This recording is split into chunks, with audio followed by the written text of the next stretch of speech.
The bylaws state the chain stays locked. Locked. The injunction overrides those restrictions. Yeah. This gate must be opened immediately. Blue lights from the security truck washed over the water, while my son's little red kayak sat on the gravel, useless. Cold air bit my cheeks.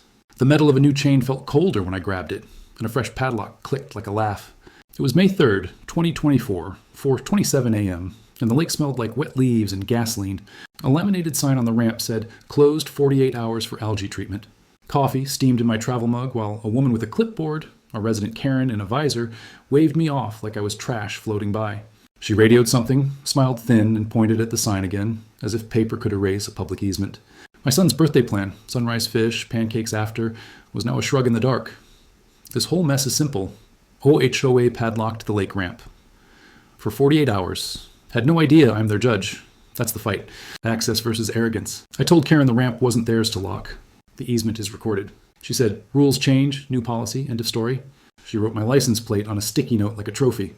I went to the board page, saw a late night post. Emergency closure approved. No vote, no notice. Neighbors texted me whisper style. "Don't poke them. They fine everyone." One wrote, "They called the cops on me for walking my dog by the dock." My hands shook, not from the cold. I wasn't going to let a flimsy sign take our shore. I tried to be decent. I went to the 9:00 p.m. meeting in the rec hall with the humming soda machine and the carpet that smells like old rain. I raised my hand. I read the easement language. The president stared through me. Karen said I was agitating the community. Someone muttered, "Careful, they'll lean your house."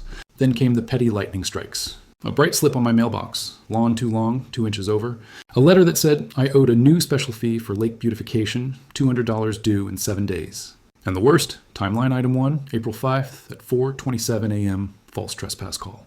I had been standing by the water, coffee in hand, and a deputy rolled up because someone claimed I was breaking into the boathouse. Patterns of false reports can be prosecuted. I said that line into the microphone. The board shrugged and adjourned early. That was my line in the sand. I promised myself and my kid I'd use proper channels only. No yelling at gates, no bolt cutters, no drama in the dark. Just smart, steady steps. I filed a public records request with the city clerk for any permits tied to that ramp and any algae treatments built since January. A week later, the file landed with 63 pages. I spread them on the kitchen table while the kettle sang. Invoices with the wrong parcel number, a permit that expired last year. An email from the lake contractor, timestamped 8:12 a.m. May 3, weather delay, no treatment today. I lined up photos, emails, and call logs in a binder. 17 neighbor complaints, dates, and times in pen. One page where Karen wrote, "We should lock preemptively so people stop expecting access." I read that twice. Then a message pinged from our neighborhood group. "We're doing a recall, need a neutral election judge. Our bylaws require an owner not on the board to run it." I typed 2 words, "I'll volunteer." The payoff walked in on 2 legs wearing a visor. Special meeting night, gym lights buzzing, camera phones up. I set out the sign-in sheets, the ballot box with a slot I'd measured twice, and a copy of the bylaws open to the proxy rules. Karen saw me at the front table and froze. She whispered to the president. He said, "You can't be up there." I slid the bylaws across the table with a finger on the line.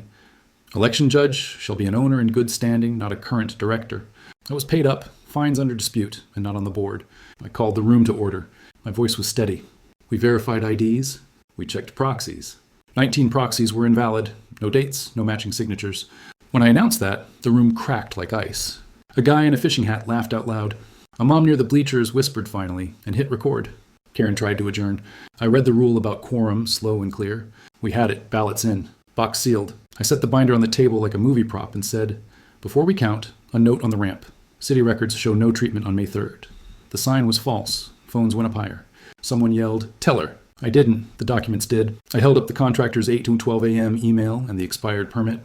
I read out the complaint counts, 17 in April alone. I wasn't cruel. I was careful. We opened the box. We counted twice. 71 to 24 to remove the president, 59 to 35 to remove the treasurer. Karen was not on the board, but her power ran through those two. You could almost see it drain. In the back, the lake contractor himself stood up and said, "No one paid me for May." A deputy from the April trespass call leaned in the doorway and nodded when I repeated that plain law line. Patterns of false reports can be prosecuted. Laughter rolled, then a hush. It wasn't gloating.